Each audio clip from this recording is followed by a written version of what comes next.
ख्वाजा आसिफ ने कहा है कि पाकिस्तान, सऊदी अरब और तुर्की ने ऐसा प्लेटफॉर्म मुहैया कर दिया जिसमें बाहमी इत्तेहाद हो।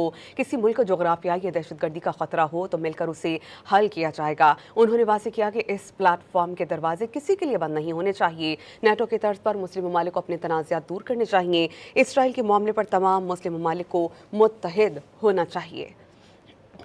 जो है इन तीनों ममालिक ने मुहैया कर दिया है उम्मा को कि आप इस पे इत्तेहाद करें और मुत्तहिद हो जाएं और एक प्लेटफॉर्म पे आपको चाहे किसी जियोग्राफिकल थ्रेट है या टेररिस्ट थ्रेट है उस सब के साथ जॉइंटली जो है आप जो है डील करें, सिलेक्टिवली डील ना करें। जो है कि हमारे लिए एक टेररिस्ट हो और वो किसी और के लिए जो है डायरेक्टली या इनडायरेक्टली जो है वो एसेट हो। तो ये बात जो है ये एक लॉन्ग टर्म में तमाम मुस्लिम ममालिक को उम्मा को जो है ये समझने की जरूरत है। ये इसमें मेरा ख्याल है कोई दरवाजे बाकी ममालिक के लिए बंद नहीं किए जा सकते। ये एक्सक्लूसिव क्लब जो है मैं this is my personal opinion कि इसको एक्सपैंड होना चाहिए। मेरा ख्याल है कि नेटो की तर्ज के ऊपर जो है मुस्लिम ममालिक को अपने मुनाफात जो है वो साइड पे रख के जो ट्रांजैक्शनल जो बातें हैं या जो बायलैटरल आपस में डिस्प्यूट्स हैं वो साइड पे रख के अगर ये एक उस पर खड़े हो जाए। इसराइल के तनाज़ुर में तो सारे मुस्लिम ममालिक को इकट्ठा होना चाहिए।